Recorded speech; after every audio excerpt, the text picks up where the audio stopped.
بسم الله الرحمن الرحيم ألف لام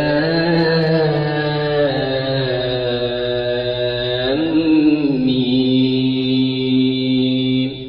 ذلك الكتاب لا ريب فيه هدى للمتقين الذين يؤمنون بالغيب ويقيمون الصلاة ومما رزقناهم ينفقون والذين يؤمنون بما أنزل إليك وما أنزل من قبلك وبالآخرة هم يوقنون أولئك على هدى من ربهم وأولئك هم المفلحون إن الذين كفروا سواء عليهم أأنذرتهم أم لم تنذرهم لا يؤمنون ختم الله على قلوبهم وعلى سمعهم وعلى أبصارهم غشاوة ولهم عذاب عظيم ومن الناس من يقول آمنا بالله وباليوم الآخر وما هم بمؤمنين يخادعون الله والذين آمنوا وما يخدعون إلا أنفسهم وما يشعرون في قلوبهم مرض فزادهم الله مرضا ولهم عذاب أليم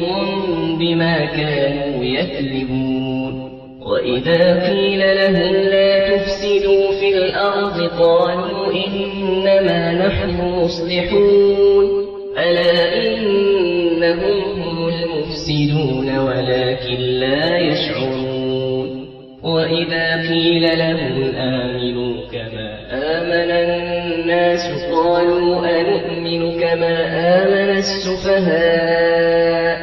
ألا إنهم هم السفهاء ولكن لا يعلمون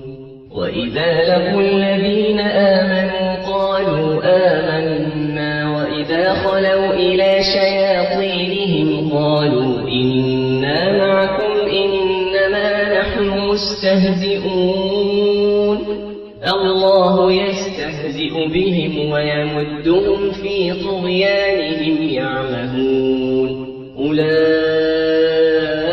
الذين اشتروا الضلالة بالهدى فما ربحت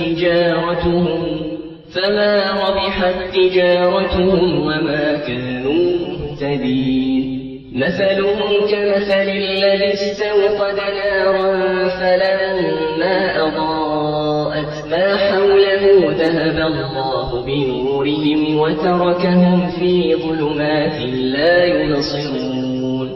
صم بكم عمي فهم لا يرجعون أو كصيب من السماء فيه ظلمات ورعد وبرق يجعلون أصابعهم في آذانهم من الصواعق حذر الموت والله محيط بالكافرين يكاد البرق يخطف أبصارهم كلما أضاء لهم مشوا فيه وإذا أظلم عليهم قاموا ولو شاء الله لذهب بسمعهم وأبصارهم إن الله على كل شيء قدير يا أيها الناس اعبدوا ربكم الذي خلقكم والذين من قبلكم لعلكم تتقون الذي جعل لكم الأرض فراشا والسماء بناء وأنزل من السماء ماء فأخرج به من الثمرات رزقا لكم فلا تجعلوا لله أندادا وأنتم تعلمون وإن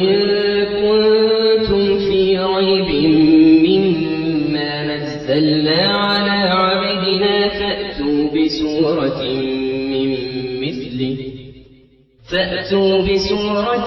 من مثله وادعوا شهداءكم من دون الله إن كنتم صادقين فإن لم تفعلوا ولن تفعلوا فاتقوا النار التي وقودها الناس والحجارة أعدت للكافرين وبشر الذين آمنوا وعملوا الصالحات أن لهم جنات تجري من تحتها الأنهار كلما رزقوا منها من ثمرة رزقا قالوا هذا الذي رزقنا من قبل وأتوا به متشابها ولهم فيها أزواج مطهرة وهم فيها خالدون إن الله لا يستحيي أن يضرب مثلا ما بعوضة فما فوقها فأما الذين آمنوا فيعلمون أنه الحق من ربهم وأما الذين كفروا فيقولون ماذا أراد الله بهذا مثلا يضل به كثيرا ويهدي به كثيرا وما يضل به إلا الفاسقين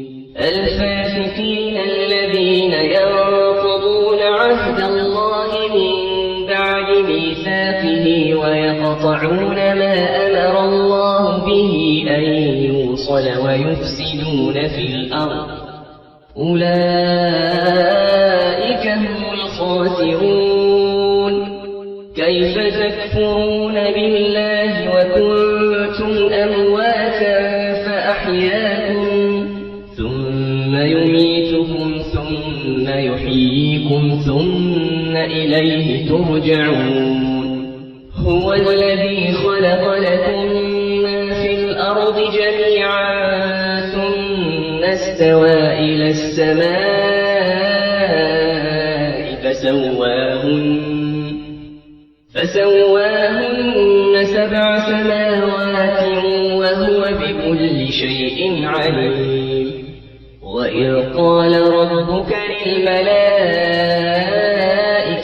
إني جاعل في الأرض خليفة قالوا أتجعل فيها من يفسد فيها ويسفك الدماء ونحن نسبح بحمدك ونقدس لك قال إني أعلم ما لا تعلمون وعلم آدم الأسماء كلها ثم عرضهم على الملائكة فقال أنبئوني بأسماء هؤلاء إن كنتم صادقين قالوا سبحانك لا علم لنا إلا ما علمتنا إنك أنت العليم الحكيم قال يا آدم أنبئهم بأسمائهم فلما أنبأهم بأسمائهم قال ألم أقل لكم إني أعلم غيب السماوات والأرض وأعلم ما تبدون وما كنتم تكتمون وإذ قلنا للملائكة اسجدوا لآدم فسجدوا إلا إبليس أبى واستكبر وكان من الكافرين وقلنا يا آدم اسكن أنت وزوجك الجنة وكلا منها رغدا حيث شئتما ولا تقربا هذه الشجرة فتكونا من الظالمين فأزلهما الشيطان عنها فأخرجهما مما كانا فيه وقلنا اهبطوا بعضكم لبعض عدو ولكم في الأرض مستقر ومتاع إلى حين فتلقى آدم من ربه كلمات فتاب عليه إنه هو التواب الرحيم قل اهبطوا منها جميعا فإما يأتينكم مني هدى فمن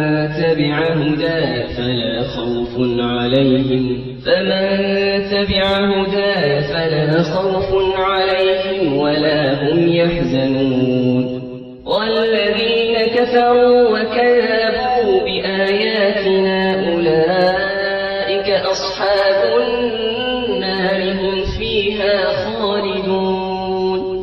يا بني إسرائيل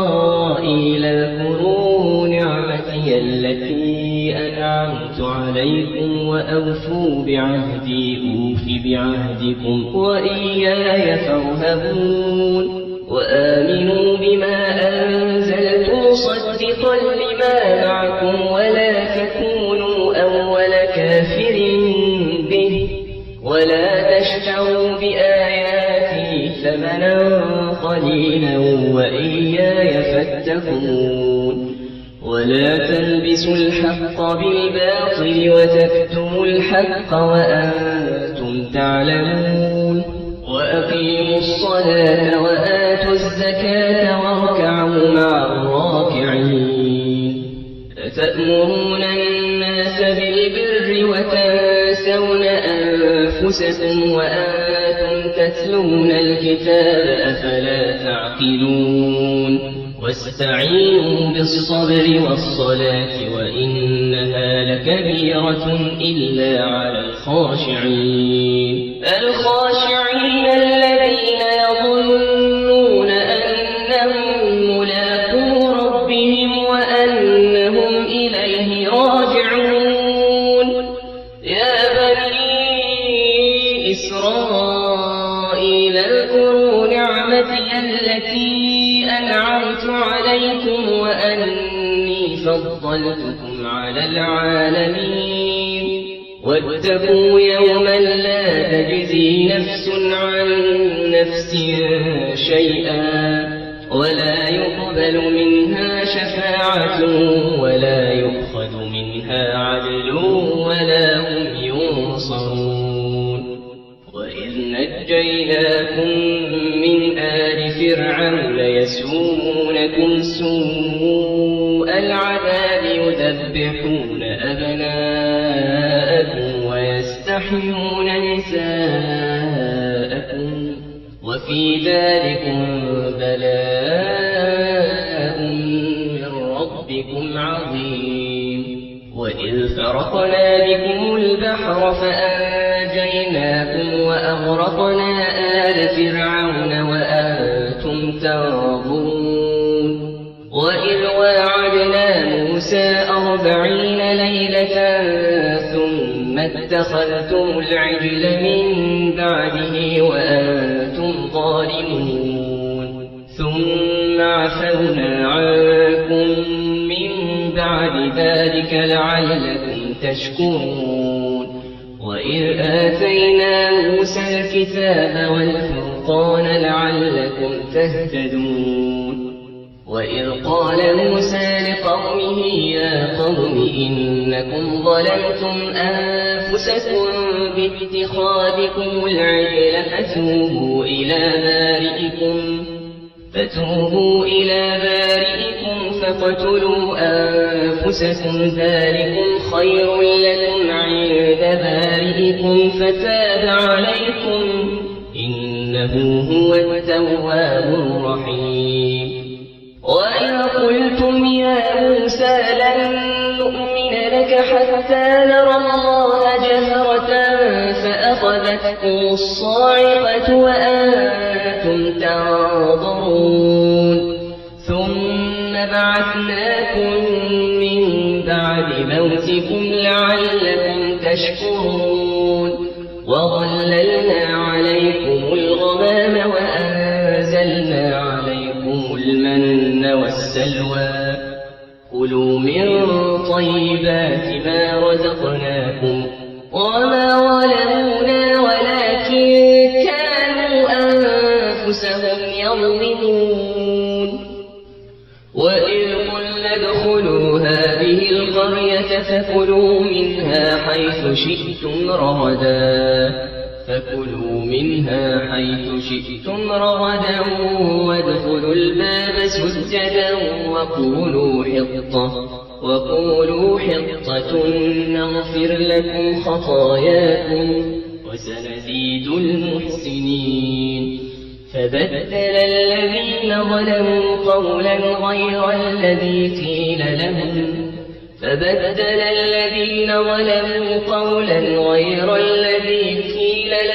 فأنزلنا على الذين ظلموا رجزا من السماء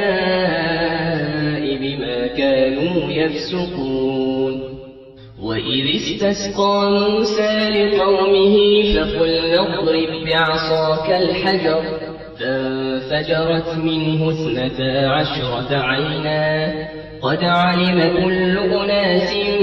مشربهم كلوا واشربوا من رزق الله ولا تعثوا في الأرض مفسدين وإذ قلتم يا موسى لن نصبر على طعام واحد فادع لنا ربك يخرج لنا مما تنبت الأرض من بقلها وقثائها وفومها وعدسها وبصلها قال أتستبدلون الذي هو أدنى بالذي هو خير اهبطوا مصرا فإن لكم ما سألتم وضربت عليهم الذلة والمسكنة وباءوا بغضب من الله ذلك بأنهم كانوا يكفرون بآيات الله ويقتلون النبيين بغير الحق ذلك بما عصوا وكانوا يعتدون إن الذين آمنوا والذين هادوا والنصارى والصابئين من آمن بالله واليوم الآخر وعمل صالحا فلهم أجرهم عند ربهم ولا خوف عليهم ولا هم يحزنون وإذ أخذنا ميثاقكم ورفعنا فوقكم الطور خذوا ما آتيناكم بقوة واذكروا ما فيه لعلكم تتقون ثم توليتم من بعد ذلك فلولا فضل الله عليكم ورحمته لكنتم من الخاسرين ولقد علمتم الذين اعتدوا منكم في السبت فقلنا لهم كونوا قردة خاسئين فجعلناها نكالا لما بين يديها وما خلفها وموعظة للمتقين وإذ قال موسى لقومه إن الله يأمركم أن تذبحوا بقرة قالوا أتتخذنا هزوا قال أعوذ بالله أن أكون من الجاهلين قالوا ادع لنا ربك يبين لنا ما هي قال إنه يقول إنها بقرة لا فارض ولا بكر عوان بين ذلك فافعلوا ما تؤمرون قالوا ادع لنا ربك يبين لنا ما لونها قال إنه يقول إنها بقرة صفراء فاقع لونها تسر الناظرين قالوا ادع لنا ربك يبين لنا ما هي إن البقرة شابه علينا وإنا إن شاء الله لمهتدون تهتدون قال إنه يقول إنها بقرة لا ذلول تثير الأرض ولا تسقي الحرث مسلمة لا شية فيها قالوا الآن جئت بالحق فذبحوها وما كادوا يفعلون وإذ قتلتم نفسا فادارأتم فيها والله مخرج ما كنتم تكتمون فقلنا اضربوه ببعضها كذلك يحيي الله الموتى ويريكم آياته لعلكم تعقلون ثم قست قلوبكم من بعد ذلك فهي كالحجارة أو أشد قسوة وإن من الحجارة لما يتفجر منه الأنهار وإن منها لما يشقق فيخرج منه الماء وإن منها لما يهبط من خشية الله وما الله بغافل عما تعملون أفتطمعون أن يؤمنوا لكم وقد كان فريق منهم يسمعون كلام الله ثم يحرفونه من بعد ما عقلوه وهم يعلمون وإذا لقوا الذين آمنوا قالوا آمنا وإذا خلا بعضهم إلى بعض قالوا أتحدثونهم بما فتح الله عليكم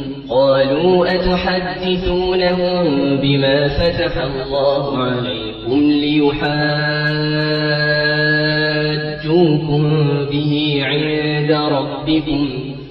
أفلا تعقلون أولا يعلمون أن الله يعلم ما يسرون وما يعلنون ومنهم أميون لا يعلمون الكتاب إلا أماني وإن هم إلا يظنون فويل للذين يكتبون الكتاب بأيديهم ثم يقولون هذا من عند الله ليشتروا به ثمنا قليلا فويل لهم مما كتبت أيديهم وويل لهم مما يكسبون وقالوا لن تمسنا النار إلا أياما معدودة قل أتخذتم عند الله عهدا فلن يخلف الله عهده أم تقولون على الله ما لا تعلمون بلى من كسب سيئة وأحاطت به خطيئته فأولئك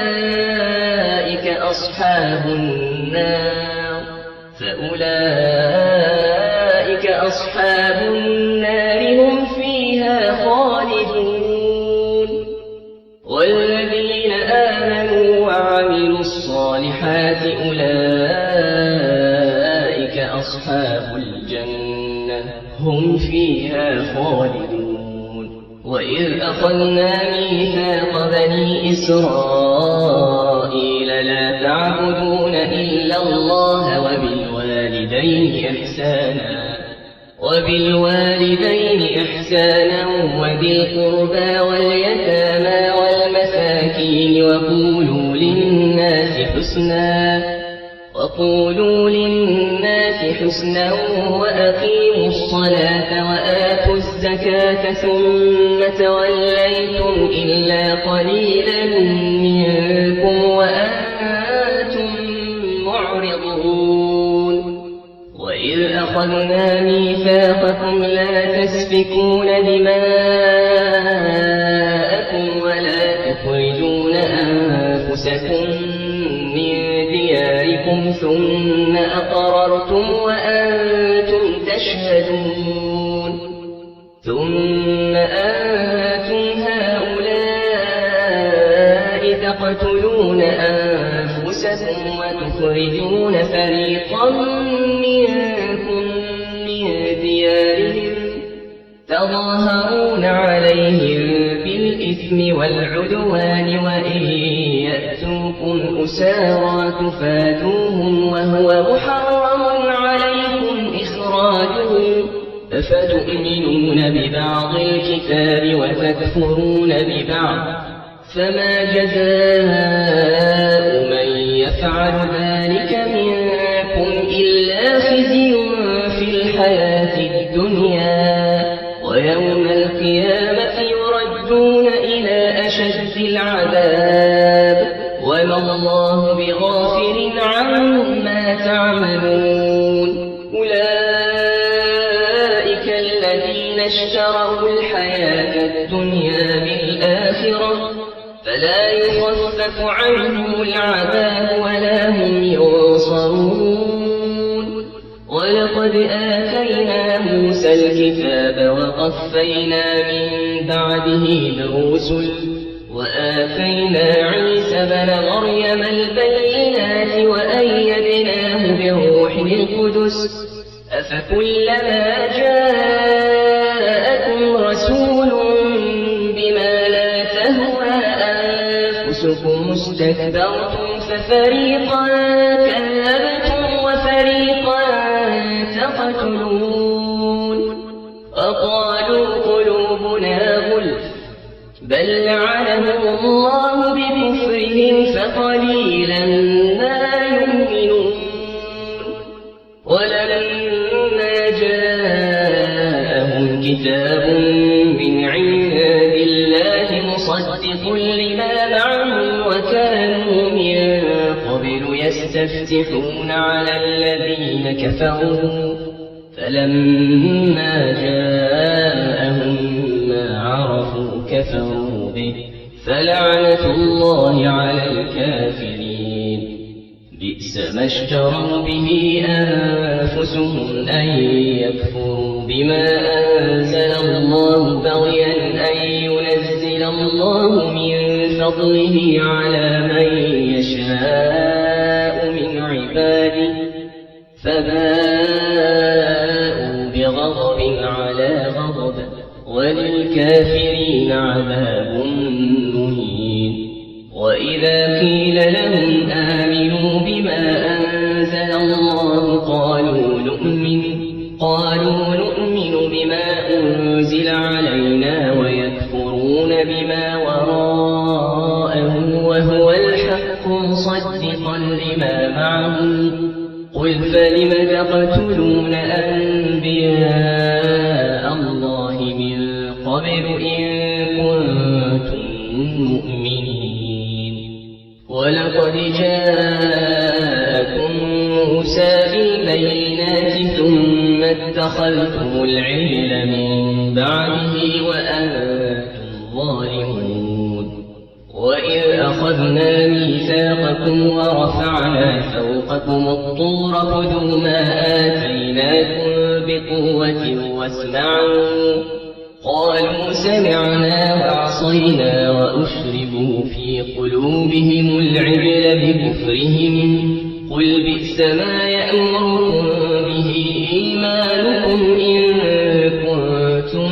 مؤمنين قل إن كانت لكم الدار الآخرة عند الله خالصة من دون الناس فتمنوا الموت إن كنتم صادقين ولن يتمنوه أبدا بما قدمت أيديهم والله عليم بالظالمين ولتجدنهم أحرص الناس على حياة ومن الذين أشركوا يود أحدهم لو يعمر 1000 سنة وما هو بمزحزحه من العذاب أن يعمر والله بصير بما يعملون قل ما كان عدوا لجبريل فإنه نزله على قلبك قلبك بإذن الله مصدقا لما بين يديه وهدى وبشرى للمؤمنين من كان عدوا لله وملائكته ورسله وجبريل وميكال فإن الله عدو للكافرين ولقد أنزلنا إليك آيات بينات وما يكفر بها إلا الفاسقون أوكلما عاهدوا عهدا نبذه فريق منهم بل أكثرهم لا يؤمنون ولما جاءهم رسول من عند الله مصدق لما معهم نبذ فريق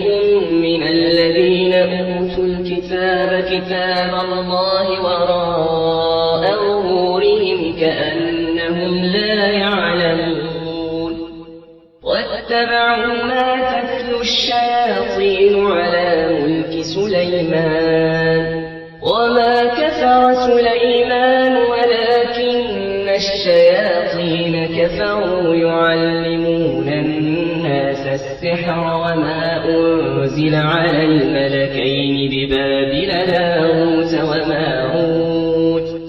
وما يعلمان من أحد حتى يقولا إنما نحن فتنة فلا تكفر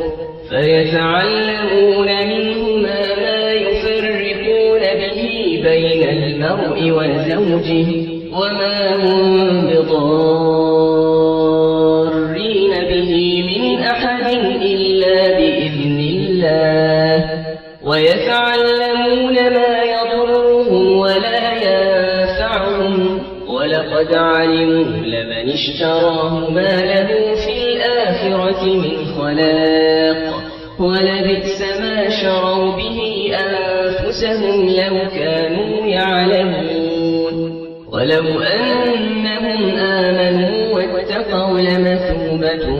من عند الله خير لو كانوا يعلمون يا أيها الذين آمنوا لا تقولوا راعنا وقولوا انظرنا واسمعوا وللكافرين عذاب أليم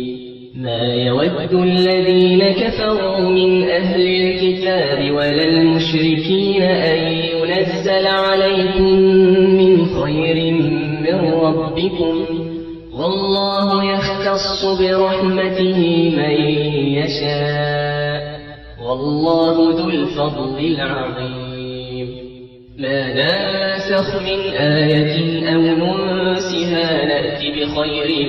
منها أو مثلها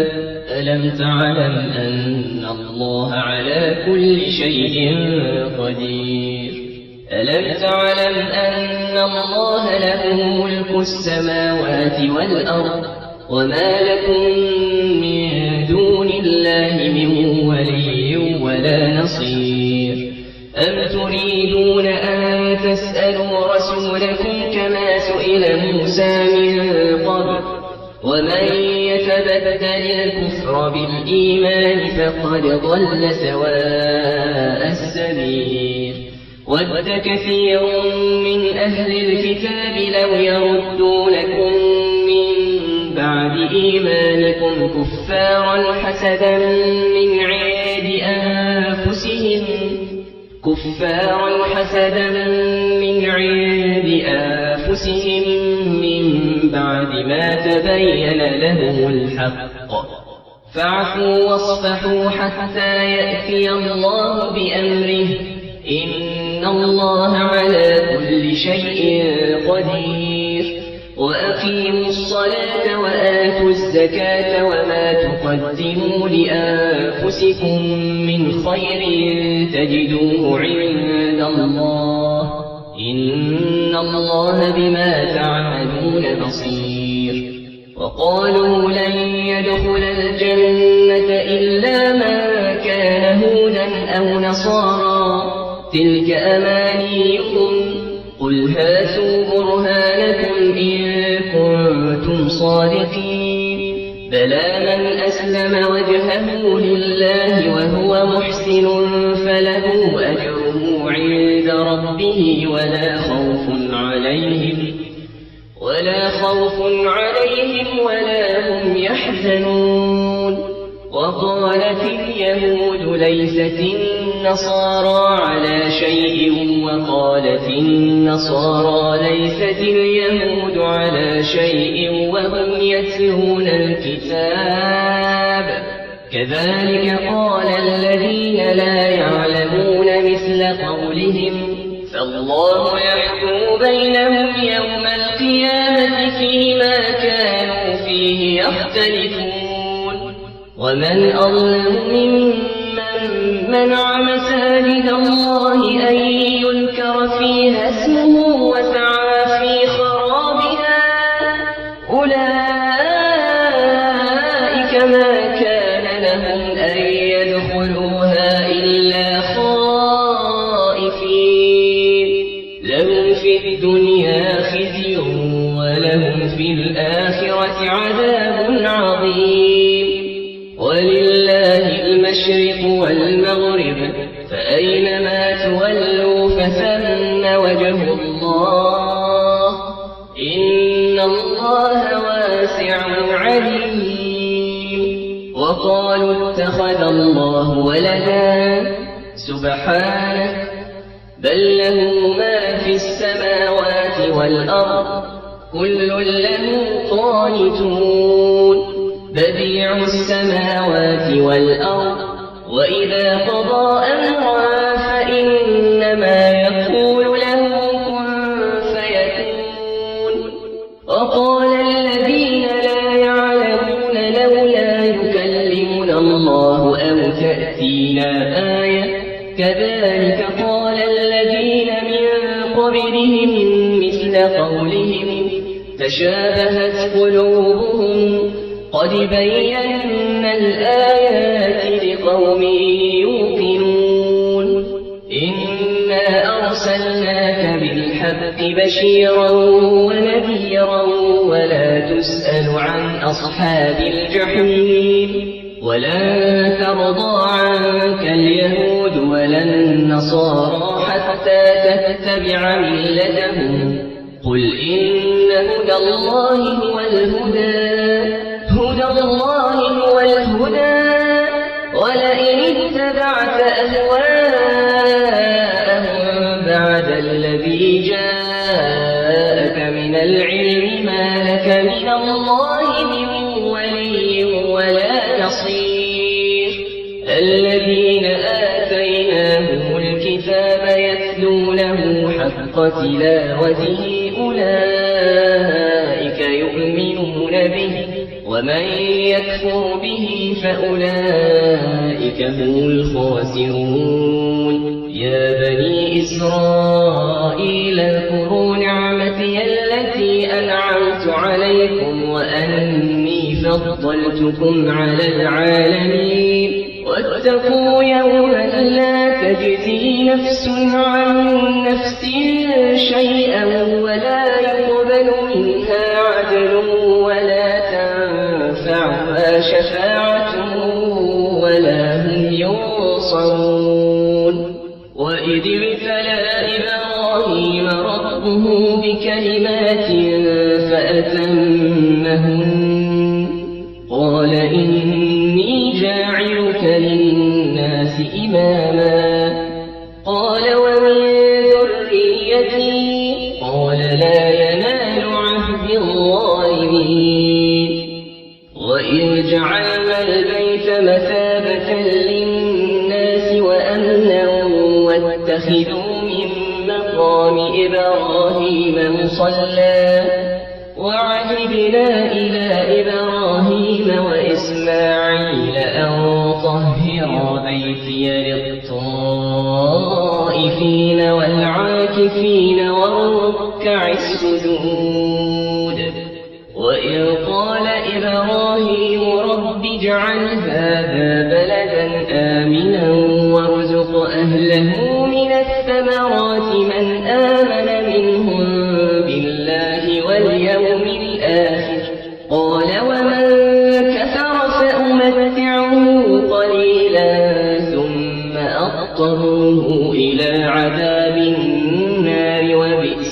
المصير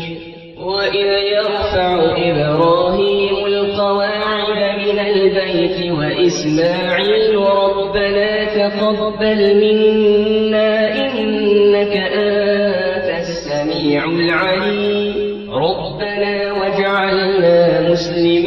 لك ومن ذريتنا أمة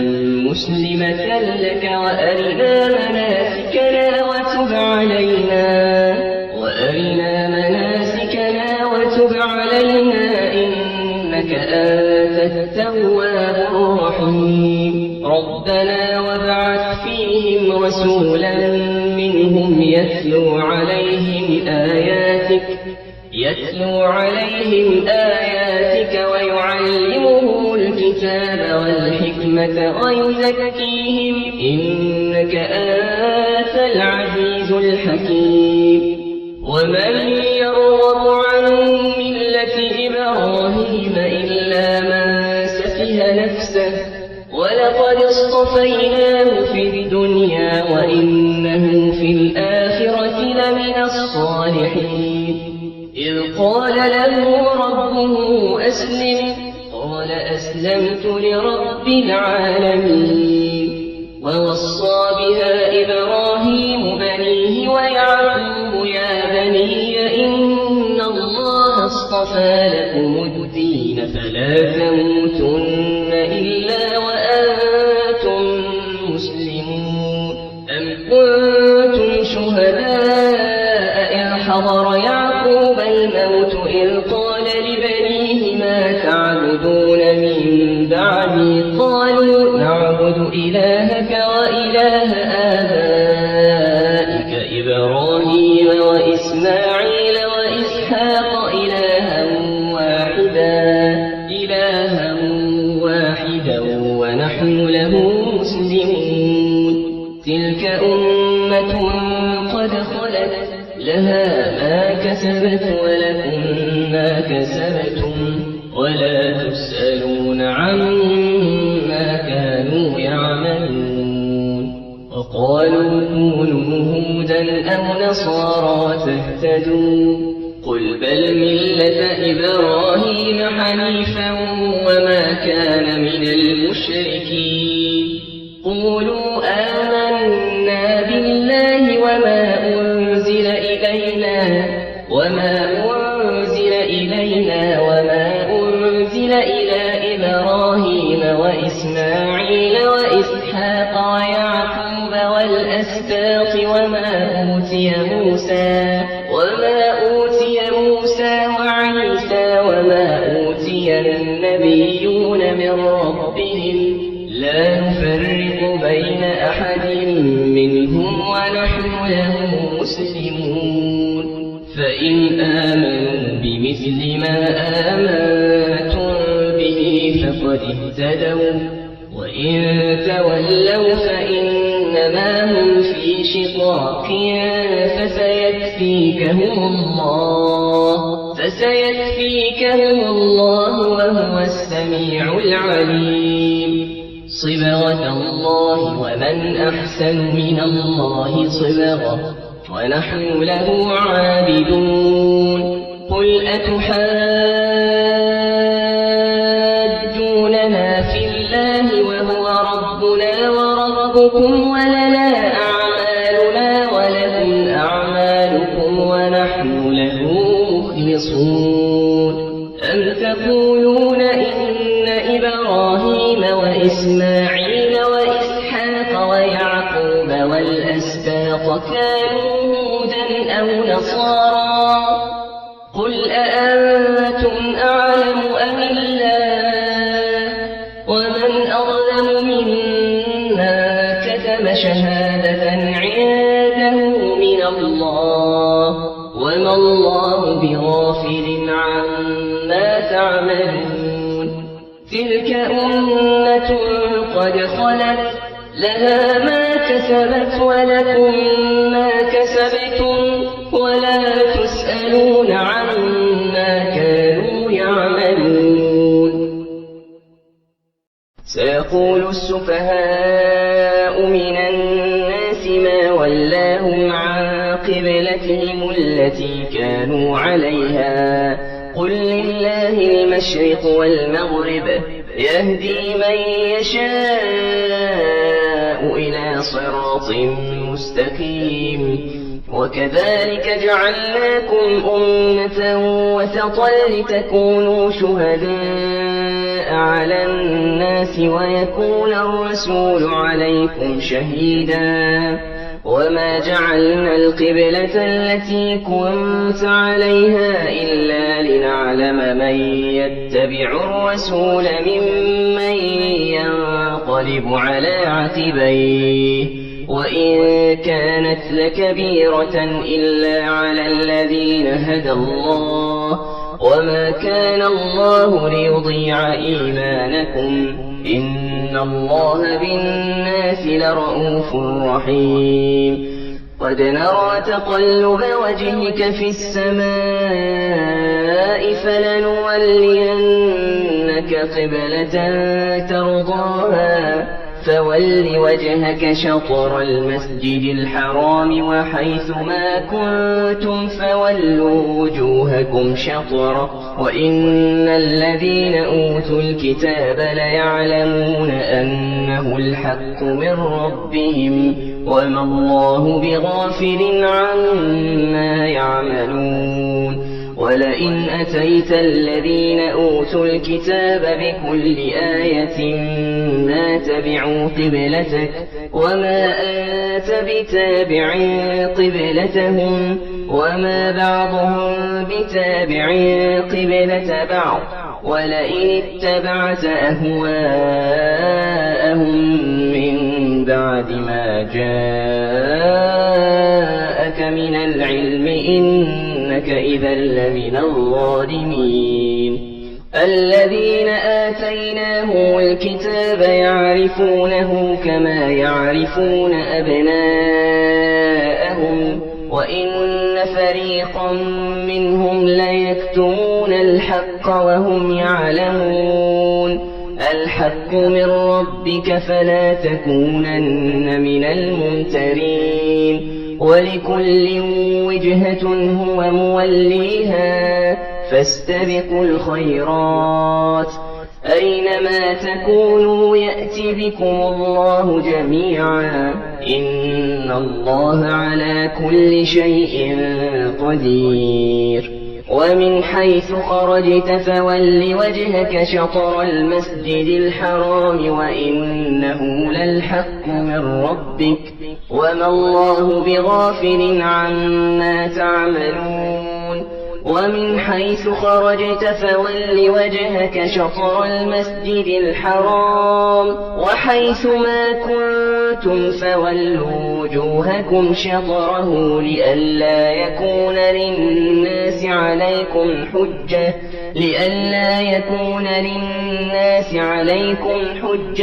إلا الذين ظلموا منهم فلا تخشوهم واخشوني ولأتم نعمتي عليكم ولعلكم تهتدون كما أرسلنا فيكم رسولا منكم يتلو عليكم آياتنا ويزكيكم ويعلمكم الكتاب والحكمة ويعلمكم ما لم تكونوا تعلمون فاذكروني أذكركم واشكروا لي ولا تكفرون يا أيها الذين آمنوا استعينوا بالصبر والصلاة إن الله مع الصابرين ولا تقولوا لمن يقتل في سبيل الله أموات بل أحياء ولكن لا تشعرون ولنبلونكم بشيء من الخوف والجوع ونقص من الأموال والأنفس والثمرات وبشر الصابرين الذين إذا أصابتهم مصيبة قالوا إنا لله وإنا إليه راجعون أولئك عليهم صلوات من ربهم ورحمة وأولئك هم المهتدون. إن الصفا والمروة من شعائر الله فمن حج البيت أو اعتمر فلا جناح عليه أن يطوف بهما وما تطوع خيرا فإن الله شاكر عليم. إن الذين يكتمون ما أنزلنا من البينات والهدى من بعد ما بيناه للناس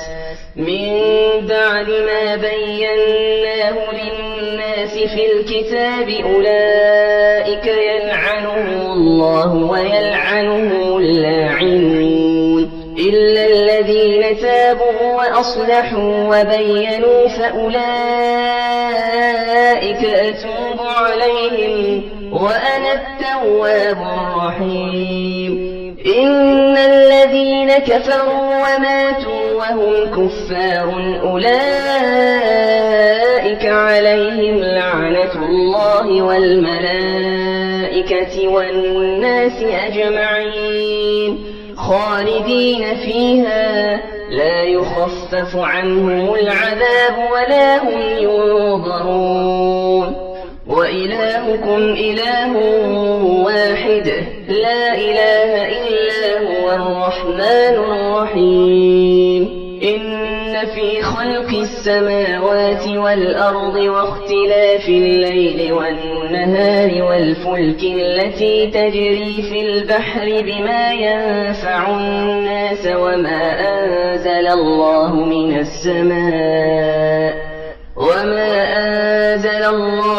السماء من ماء فأحيا به الأرض بعد موتها وبث فيها من كل دابة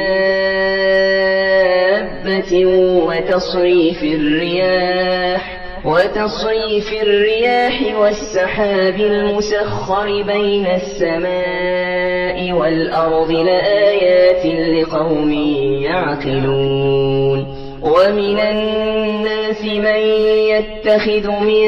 دون الله أندادا يحبونهم كحب الله والذين آمنوا أشد حبا لله ولو يرى الذين ظلموا إذ يرون العذاب أن القوة لله جميعا وأن الله شديد العذاب. إذ تبرأ الذين اتبعوا من الذين اتبعوا ورأوا العذاب وتقطعت بهم الأسباب. وقال الذين اتبعوا لو أن لنا كرة فنتبرأ منهم كما تبرأوا منا كذلك يريهم الله أعمالهم حسرات عليهم وما هم بخارجين من النار. يا أيها الناس كلوا مما في الأرض حلالا طيبا ولا تتبعوا خطوات الشيطان إنه لكم عدو مبين. إنما يأمركم بالسوء والفحشاء وأن تقولوا على الله ما لا تعلمون. وإذا قيل لهم اتبعوا ما أنزل الله قالوا بل نتبع ما ألفينا عليه آباءنا أولو كان آباؤهم لا يعقلون شيئا ولا يهتدون. ومثل الذين كفروا كمثل الذي ينعق بما لا يسمع إلا دعاء ونداء صم بكم عمي فهم لا يعقلون. يا أيها الذين آمنوا رزقناكم واشكروا لله إن كنتم إياه تعبدون إنما حرم عليكم الميتة والدم ولحم الخنزير وما أهل به لغير الله فمن اضطر غير باغ ولا عاد فلا إثم عليه إن الله غفور رحيم إن الذين يكتمون ما أنزل الله من الكتاب ويشترون به ثمنا قليلا أولئك ما يأكلون في بطونهم إلا النار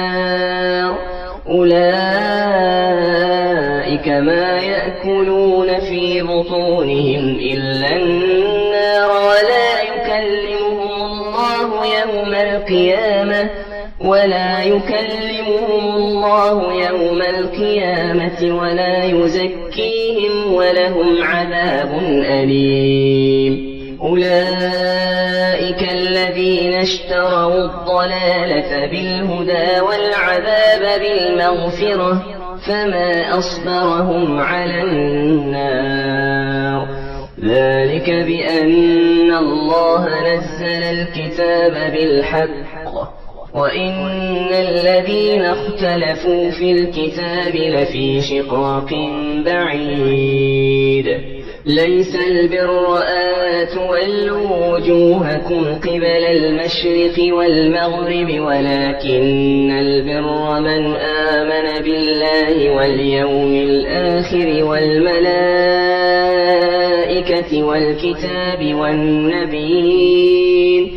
والكتاب والنبيين وآتى المال على حبه ذوي القربى واليتامى والمساكين وابن السبيل والسائلين وفي الرقاب وأقام الصلاة وآتى الزكاة والموفون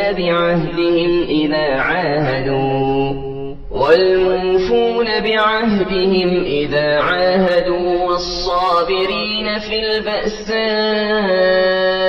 والضراء وحين البأس أولئك الذين صدقوا وأولئك هم المتقون يا أيها الذين آمنوا كتب عليكم القصاص في القتلى الحر بالحر والعبد بالعبد والأنثى بالأنثى فمن عفي له من أخيه شيء فاتباع بالمعروف وأداء إليه بإحسان ذلك تخفيف من ربكم ورحمة فمن اعتدى بعد ذلك فله عذاب أليم ولكم في القصاص حياة يا أولي الألباب لعلكم تتقون كتب عليكم إذا حضر أحدكم الموت إن ترك خيرا الوصية للوالدين والأقربين بالمعروف حقا على المتقين فمن بدله بعدما سمعه فإنما إثمه على الذين يبدلونه إن الله سميع عليم فمن خاف من موص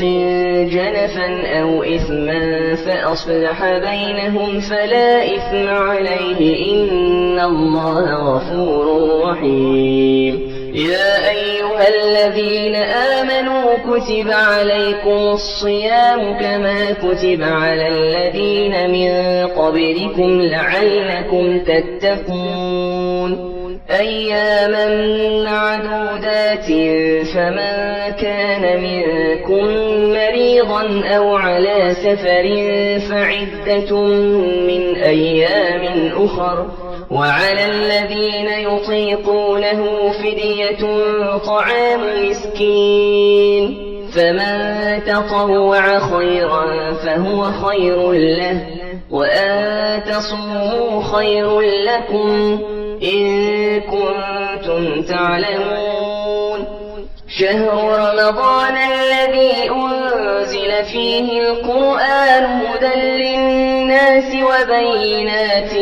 من الهدى والفرقان، فمن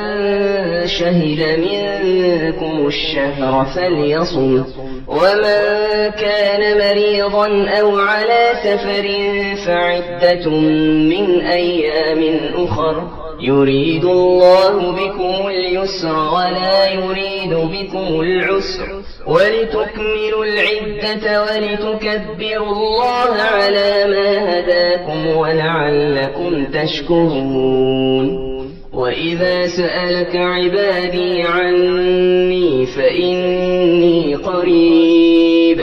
أجيب دعوة الداع إذا دعان، فليستجيبوا لي وليؤمنوا بي لعلهم يرشدون. أحل لكم ليلة الصيام الرفث إلى نسائكم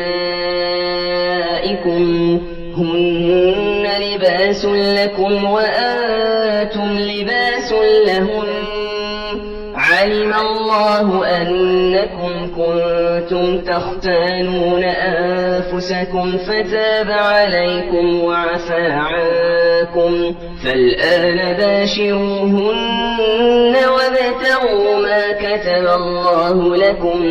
وكلوا واشربوا حتى يتبين لكم الخيط الأبيض من الخيط الأسود من الفجر، ثم أتموا الصيام إلى الليل، ولا تباشروهن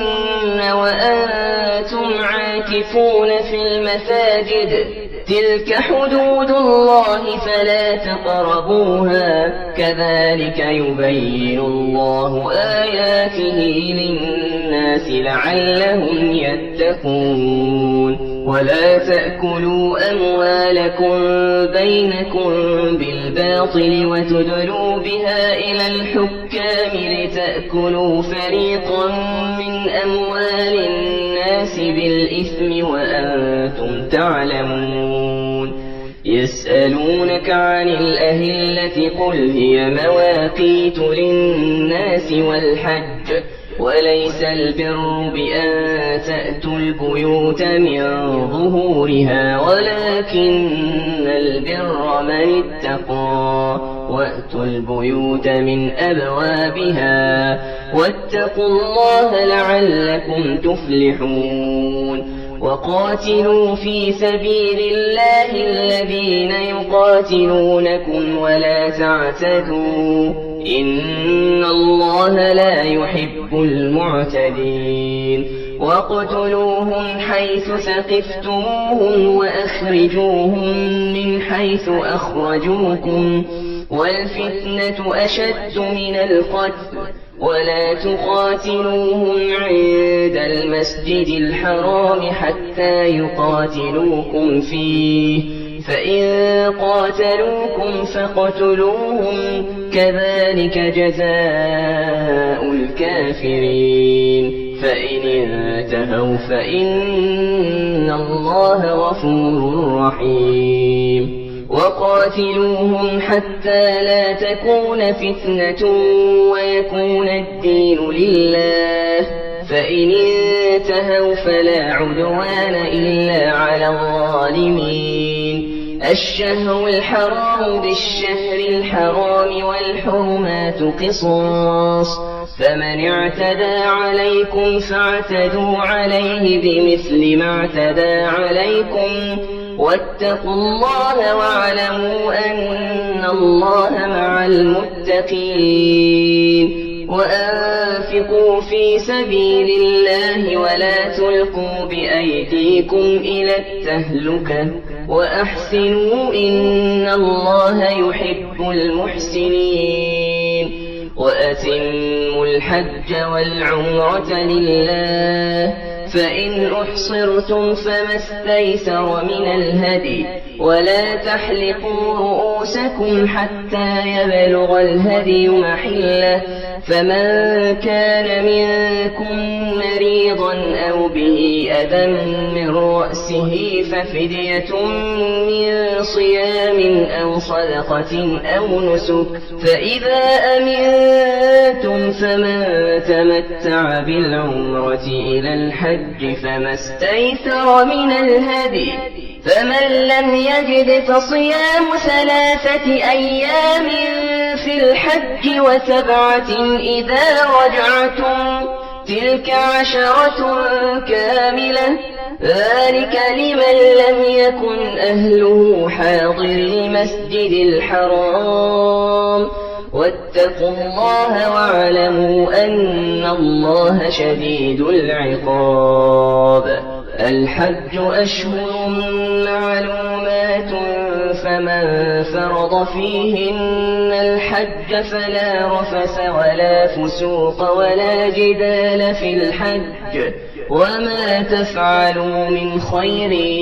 يعلمه الله وتزودوا فإن خير الزاد التقوى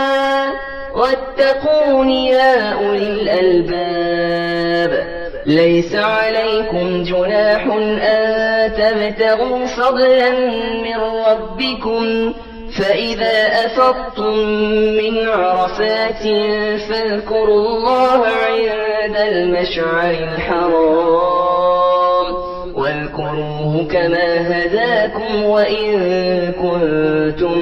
من قبله لمن الضالين ثم أفيضوا من حيث أفاض الناس واستغفروا الله إن الله غفور رحيم فإذا قضيتم مناسككم فاذكروا الله كذكركم آباءكم أو أشد ذكرا فمن الناس من يقول ربنا آتنا في الدنيا وما له في الآخرة من خلاق ومنهم من يقول ربنا آتنا في الدنيا حسنة وفي الآخرة حسنة وقنا عذاب النار أولئك لهم نصيب مما كسبوا والله سريع الحساب واذكروا الله في أيام معدودات فمن تعجل في يومين فلا إثم عليه ومن تأخر فلا إثم عليه لمن اتقى واتقوا الله واعلموا أنكم إليه تحشرون ومن الناس من يعجبك قوله في الحياة الدنيا ويشهد الله على ما في قلبه وهو ألد الخصام وإذا تولى سعى في الأرض ليفسد فيها ويهلك الحرث والنسل والله لا يحب الفساد وإذا قيل له اتق الله أخذته العزة بالإثم فحسبه جهنم ولبئس المهاد ومن الناس من يشري نفسه ابتغاء مرضات الله والله رؤوف بالعباد يا أيها الذين آمنوا ادخلوا في السلم كافة ولا تتبعوا خطوات الشيطان إنه لكم عدو مبين فإن زللتم من بعد ما جاءتكم البينات فاعلموا أن الله عزيز حكيم هل ينظرون إلا أن يأتيهم الله الله في ظلل من الغمام والملائكة وقضي الأمر وإلى الله ترجع الأمور سل بني إسرائيل كم آتيناهم من آية بينة ومن يبدل نعمة الله من بعد ما جاءته فإن الله شديد العقاب زين للذين كفروا الحياة الدنيا ويسخرون من الذين آمنوا والذين اتقوا فوقهم يوم القيامة والله يرزق من يشاء بغير حساب كان الناس أمة واحدة فبعث الله النبيين مبشرين ومنذرين وأنزل معهم الكتاب بالحق ليحكم بين الناس فيما اختلفوا فيه وما اختلف فيه إلا الذين أوتوه من بعد ما جاءتهم البينات بغيا بينهم فهدى الله الذين آمنوا لما اختلفوا فيه من الحق بإذنه والله يهدي من يشاء إلى صراط مستقيم أم حسبتم أن تدخلوا الجنة ولما يأتكم مثل الذين خلوا من قبلكم مستهم البأساء والضراء وزلزلوا حتى يقول الرسول والذين آمنوا معه متى نصر الله ألا إن نصر الله قريب يسألونك ماذا ينفقون قل ما أنفقتم من خير فللوالدين والأقربين واليتامى والمساكين وابن السبيل وما تفعلوا من خير فإن الله به عليم كتب عليكم القتال وهو كره لكم وعسى أن تكرهوا شيئا وهو خير لكم وعسى أن تحبوا شيئا وهو شر لكم والله يعلم وأنتم لا تعلمون يسألونك عن الشهر الحرام قتال فيه قل قتال فيه كبير وصد عن سبيل الله وكفر به والمسجد الحرام وإخراج أهله منه أكبر عند الله والفتنة أكبر من القتل ولا يزالون يقاتلونكم حتى يردوكم عن دينكم إن استطاعوا ومن يرتد منكم عن دينه فيمت وهو كافر فأولئك حبطت أعمالهم في الدنيا والآخرة وأولئك أصحاب النار هم فيها خالدون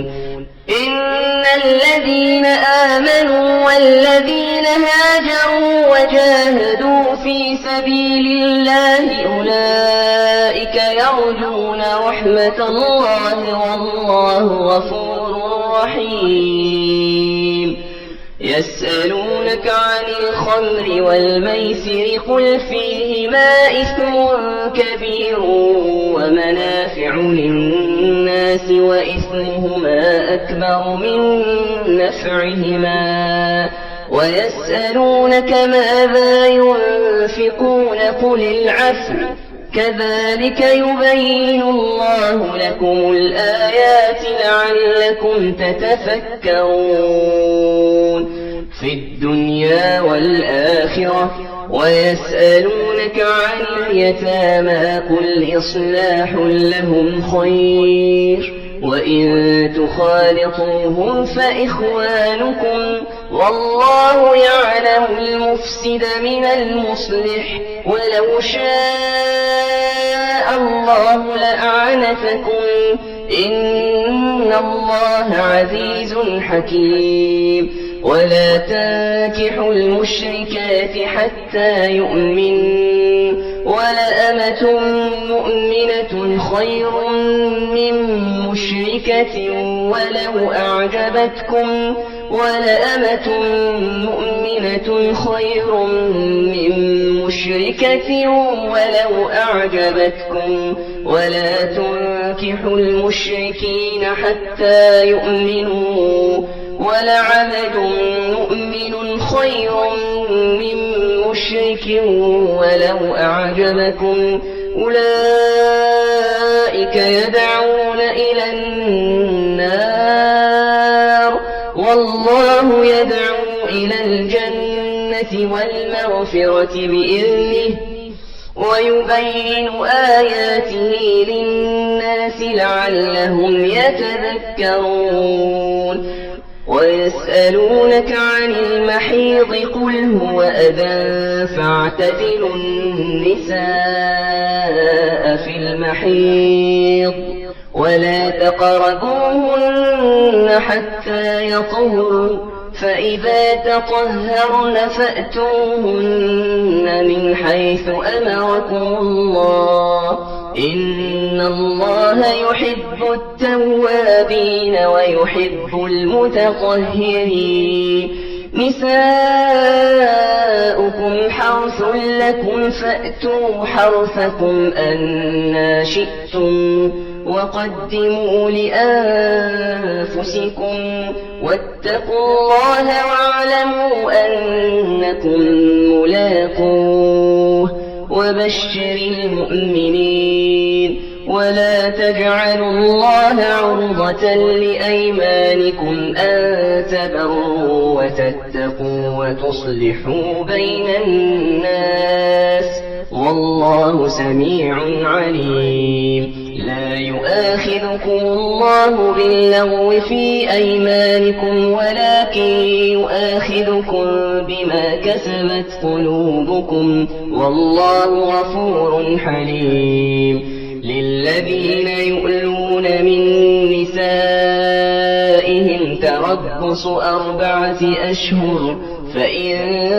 فاءوا فإن الله غفور رحيم وإن عدموا الطلاق فإن الله سميع عليم والمطلقات يتربصن بأنفسهن 3 قروء ولا يحل لهن أن يكتمن ما خلق الله في أرحامهن إن كن يؤمن بالله واليوم الآخر وبعولتهن أحق بردهن في ذلك إن أرادوا إصلاحا ولهن مثل الذي عليهن بالمعروف وللرجال عليهن درجة والله عزيز حكيم الطلاق 2 فإمساك بمعروف أو تسريح بإحسان ولا يحل لكم أن تأخذوا مما آتيتموهن شيئا إلا أن يخافا ألا يقيما حدود الله فإن خفتم ألا يقيما حدود الله فلا جناح عليهما فيما افتدت به تلك حدود الله فلا تعتدوها ومن يتعد حدود الله فأولئك هم الظالمون فإن طلقها فلا تحل له من بعد حتى تنكح زوجا غيره، فإن طلقها فلا جناح عليهما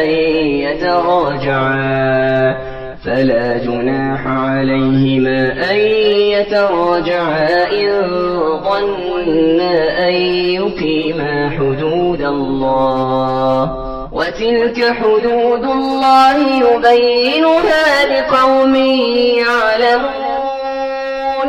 وإذا طلقتم النساء فبلغن أجلهن فأمسكوهن بمعروف أو سرحوهن بمعروف، ولا تمسكوهن ضرارا لتعتدوا، ومن يفعل ذلك فقد ظلم نفسه. ولا تتخذوا آيات الله هزوا، واذكروا نعمة الله عليكم وما أنزل عليكم من الكتاب والحكمة يعظكم به، واتقوا الله واعلموا أن الله بكل شيء عليم. وإذا طلقتم النساء فبلغن أجلهن فلا تعضلوهن أن ينكحن أزواجهن إذا تراضوا بينهم بالمعروف، ذلك يوعظ به من كان منكم يؤمن بالله واليوم الآخر، ذلكم أزكى لكم وأطهر، والله يعلم وأنتم لا تعلمون. والوالدات يرضعن أولادهن حولين كاملين لمن أراد أن يتم الرضاعة، وعلى المولود له رزقهن وكسوتهن بالمعروف، لا تكلف نفس إلا وسعها، لا تضار والدة بولدها ولا مولود له بولده، وعلى الوارث مثل ذلك، فإن أرادا فصالا عن تراض منهما وتشاور فلا جناح عليهما. وإن أردتم أن تسترضعوا أولادكم فلا جناح عليكم إذا سلمتم ما آتيتم بالمعروف، واتقوا الله واعلموا أن الله بما تعملون بصير. والذين يتوفون منكم ويذرون أزواجا يتربصن بأنفسهن 4 أشهر و10، فإذا بلغن أجلهن فلا جناح عليكم فيما فعلن في أنفسهن بالمعروف، والله بما تعملون خبير. ولا جناح عليكم فيما عرضتم به من خطبة النساء أو أكننتم في أنفسكم، علم الله أنكم ستذكرونهن ولكن لا تواعدوهن سرا إلا أن تقولوا قولا معروفا، ولا تعزموا عقدة النكاح حتى يبلغ الكتاب أجله، واعلموا أن الله يعلم ما في أنفسكم فاحذروه، واعلموا أن الله غفور حليم. لا جناح عليكم إن طلقتم النساء ما لم تمسوهن أو تفرضوا لهن فريضة، ومتعوهن على الموسع قدره وعلى المقتر قدره متاعا بالمعروف حقا على المحسنين. وإن طلقتموهن من قبل أن تمسوهن وقد فرضتم لهن فريضة فنصف ما فرضتم إلا أن يعفون أو يعفو الذي بيده عقدة النكاح وأن تعفوا أقرب للتقوى ولا تنسوا الفضل بينكم إن الله بما تعملون بصير. حافظوا على الصلوات والصلاة الوسطى قوموا لله قانتين. فإن خفتم فرجالا أو ركبانا فإذا أمنتم فاذكروا الله كما علمكم ما لم تكونوا تعلمون. والذين يتوفون منكم ويذرون أزواجا وصية لأزواجهم متاعا إلى الحول غير إخراج فإن خرجن فلا جناح عليكم فيما فعلن في أنفسهن من معروف والله عزيز حكيم. وللمطلقات متاع بالمعروف حقا على المتقين. كذلك يبين الله لكم آياته لعلكم تعقلون.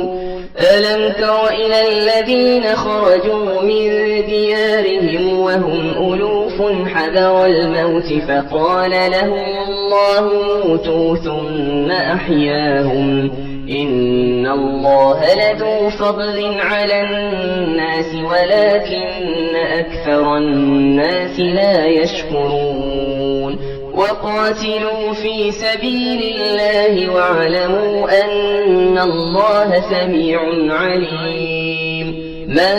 ذا الذي يقرض الله قرضا حسنا فيضاعفه له أضعافا كثيرة والله يقبض ويبسط وإليه ترجعون. ألم تر إلى الملأ من بني إسرائيل من بعد موسى إذ قالوا لنبي له ابعث لنا ملكا نقاتل في سبيل الله قال هل عسيتم إن كتب عليكم القتال ألا تقاتلوا قالوا وما لنا ألا نقاتل في سبيل الله وقد أخرجنا من ديارنا وأبنائنا فلما كتب عليهم القتال تولوا إلا قليلا منهم والله عليم بالظالمين. وقال لهم نبيهم إن الله قد بعث لكم طالوت ملكا قالوا أنى يكون له الملك علينا ونحن أحق بالملك منه ولم يؤت سعة من المال قال إن الله اصطفاه عليكم وزاده بسطة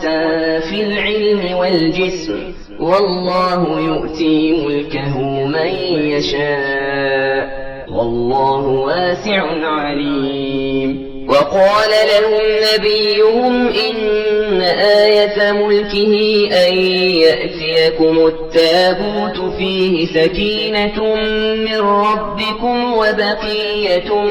مما ترك آل موسى وآل هارون تحمله الملائكة إن في ذلك لآية لكم إن كنتم مؤمنين. فلما فصل طالوت بالجنود قال إن الله مبتليكم بنهر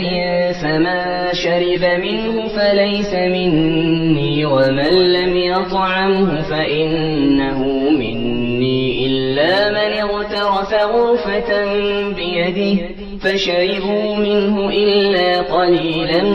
منهم. فلما جاوزه هو والذين آمنوا معه قالوا لا طاقة لنا اليوم بجالوت وجنوده.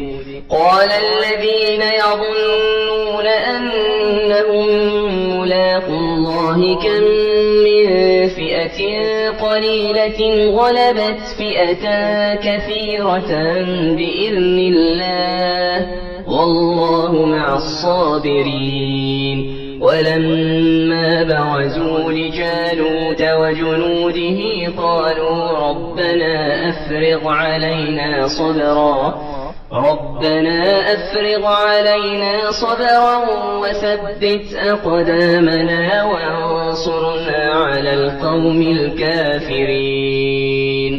فهزموهم بإذن الله وقتل داود جالوت وآتاه الله الملك والحكمة وعلمه مما يشاء. ولولا دفع الله الناس بعضهم ببعض لفسدت الأرض ولكن الله ذو فضل على العالمين. تلك آيات الله نتلوها عليك بالحق وإنك لمن المرسلين. تلك الرسل فضلنا بعضهم على بعض منهم من كلم الله ورفع بعضهم درجات وآتينا عيسى بن مريم البينات وأيدناه بروح القدس. ولو شاء الله ما اقتتل الذين من بعدهم من بعد ما جاءتهم البينات ولكن اختلفوا فمنهم من آمن ومنهم من كفر. ولو شاء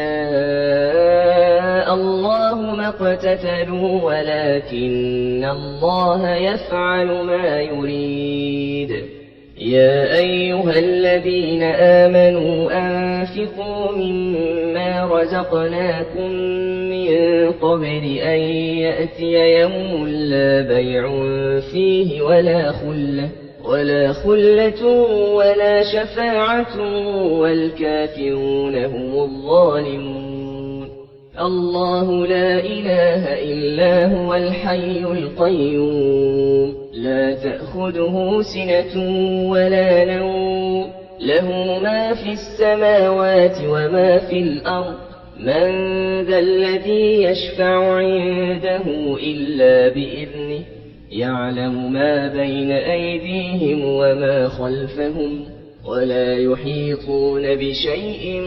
من علمه إلا بما شاء. وسع كرسيه السماوات والأرض ولا يؤوده حفظهما وهو العلي العظيم. لا إكراه في الدين قد تبين الرشد من الغي. فمن يكفر بالطاغوت ويؤمن بالله فقد استمسك بالعروة الوثقى لا انفصام لها والله سميع عليم. الله ولي الذين آمنوا يخرجهم من الظلمات إلى النور والذين كفروا أولياؤهم الطاغوت يخرجونهم من النور إلى الظلمات أولئك أصحاب النار هم فيها خالدون. ألم تر إلى الذي حاج إبراهيم في ربه أن آتاه الله الملك إذ قال إبراهيم ربي الذي يحيي ويميت قال أنا أحيي وأميت قال إبراهيم فإن الله يأتي بالشمس من المشرق فأت بها من المغرب فبهت الذي كفر والله لا يهدي القوم الظالمين أو كالذي مر على قرية وهي خاوية على عروشها قال أنى يحيي هذه الله بعد موتها فأماته الله 100 عام ثم بعثه قال كم لبثت قال لبثت يوما أو بعض يوم قال بل لبثت 100 عام فانظر إلى طعامك وشرابك لم يتسنه وانظر إلى حمارك ولنجعلك آية للناس وانظر إلى العظام كيف ننشزها ثم نكسوها لحما فلما تبين له قال أعلم أن الله على كل شيء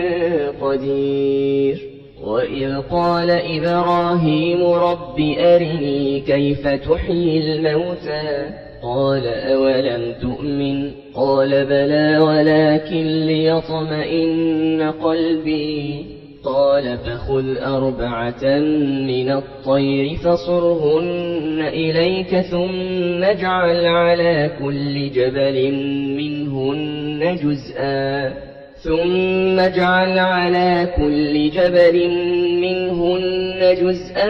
ثم ادعهن يأتينك سعيا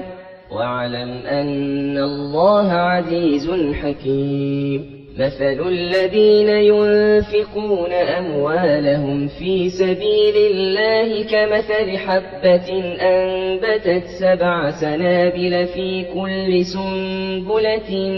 100 حبة والله يضاعف لمن يشاء والله واسع عليم الذين ينفقون أموالهم في سبيل الله ثم لا يتبعون ما أنفقوا منا ولا أذى لهم أجرهم عند ربهم ولا خوف عليهم ولا هم يحزنون قول معروف ومغفرة خير من صدقة يتبعها أذى والله غني حليم يا أيها الذين آمنوا لا تبطلوا صدقاتكم بالمن والأذى كالذي ينفق ماله رئاء الناس ولا يؤمن بالله واليوم الآخر فمثله كمثل صفوان عليه تراب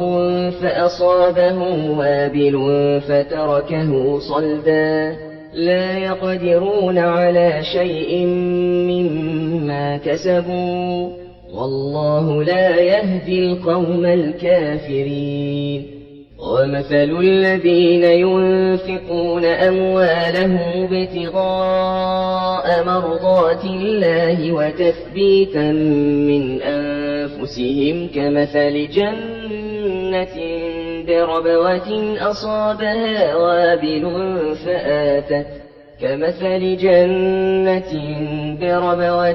أصابها وابل فآتت أكلها ضعفين فإن لم يصبها وابل فطل والله بما تعملون بصير أيود أحدكم أن تكون له جنة من نخيل وأعناب تجري من تحتها الأنهار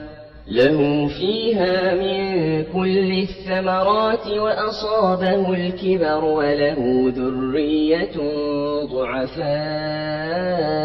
فأصابها إعصار فيه نار فاحترقت كذلك يبين الله لكم الآيات لعلكم تتفكرون يا أيها الذين آمنوا أنفقوا من طيبات ما كسبتم ومما أخرجنا لكم من الأرض ولا تيمموا الخبيث منه تنفقون ولستم بآخذيه إلا أن تغمضوا فيه واعلموا أن الله غني حميد الشيطان يعدكم الفقر ويأمركم بالفحشاء والله يعدكم مغفرة منه وفضلا والله واسع عليم يؤتي الحكمة من يشاء ومن يؤت الحكمة فقد أوتي خيرا كثيرا وما يذكر إلا أولو الألباب وما أنفقتم من نفقة أو نذرتم من نذر فإن الله يعلمه وما للظالمين من أنصار إن تبدوا الصدقات فنعما هي وإن تخفوها وتؤتوها الفقراء فهو خير لكم ويكفر عنكم من سيئاتكم والله بما تعملون خبير ليس عليك هداهم ولكن الله يهدي من يشاء وما تنفقوا من خير فلأنفسكم وما تنفقون إلا ابتغاء وجه الله وما تنفقوا من خير يوفى إليكم وأنتم لا تظلمون للفقراء الذين أحصروا في سبيل الله لا يستطيعون ضربا في الأرض يحسبهم الجاهل أغنياء من التعفف تعرفهم بسيماهم لا يسألون الناس إلحافا وما تنفقوا من خير فإن الله به عليم الذين ينفقون أموالهم بالليل والنهار سرا وعلانية فلهم أجرهم عند ربهم ولا خوف عليهم ولا هم يحزنون الذين يأكلون الربا لا يقومون إلا كما يقوم الذي يتخبطه الشيطان من المس ذلك بأنهم قالوا إنما البيع مثل الربا وأحل الله البيع وحرم الربا فمن جاءه موعظة من ربه فانتهى فله ما سلف وأمره إلى الله ومن عاد فأولئك أصحاب النار هم فيها خالدون يمحق الله الربا ويربي الصدقات والله لا يحب كل كفار أثيم إن الذين آمنوا وعملوا الصالحات وأقاموا الصلاة وآتوا الزكاة لهم أجرهم عند ربهم ولا خوف عليهم ولا هم يحزنون يا أيها الذين آمنوا اتقوا الله وذروا ما بقي من الربا إن كنتم مؤمنين فإن لم تفعلوا فأذنوا بحرب من الله ورسوله وإن تبتم فلكم رؤوس أموالكم لا تظلمون ولا تظلمون وإن كان ذو عسرة فنظرة إلى ميسرة وأن تصدقوا خير لكم إن كنتم تعلمون واتقوا يوما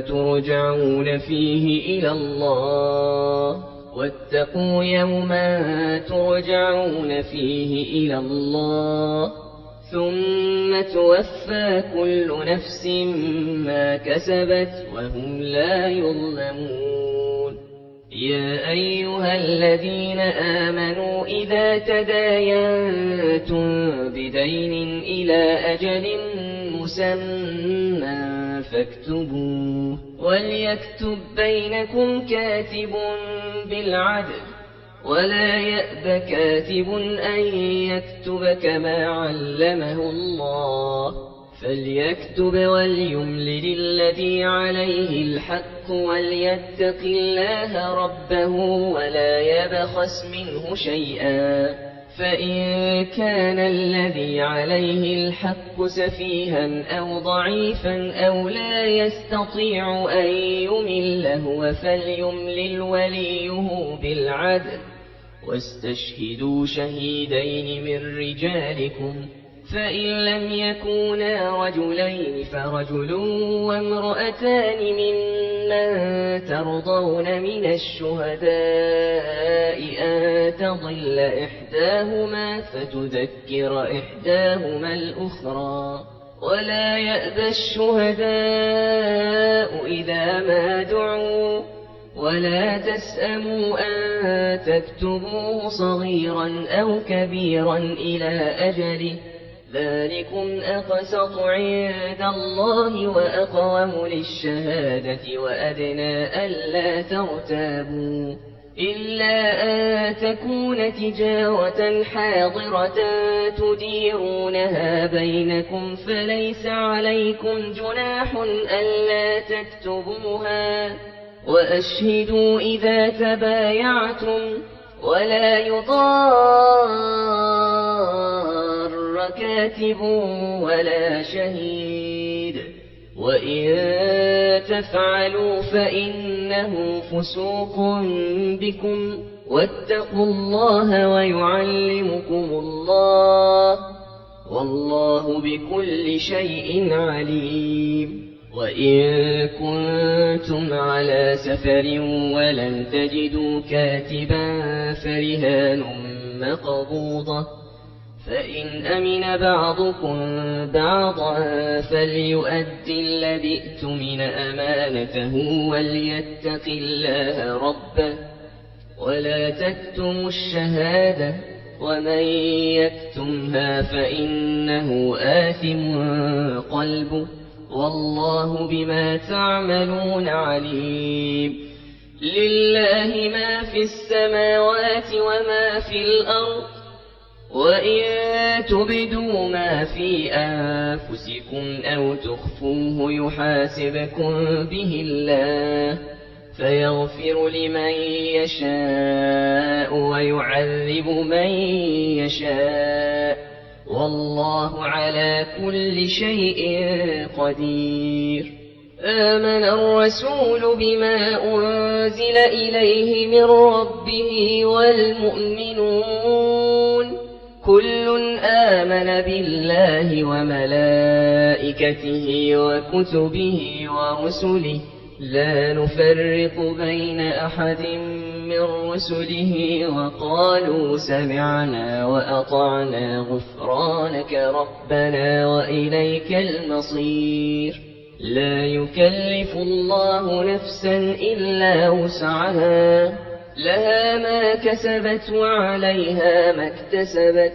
ربنا لا تؤاخذنا إن نسينا أو أخطأنا ربنا ولا تحمل علينا إصرا كما حملته على الذين من قبلنا ربنا ولا تحملنا ما لا طاقة لنا به واعف عنا واغفر لنا وارحمنا أنت مولانا فانصرنا على القوم الكافرين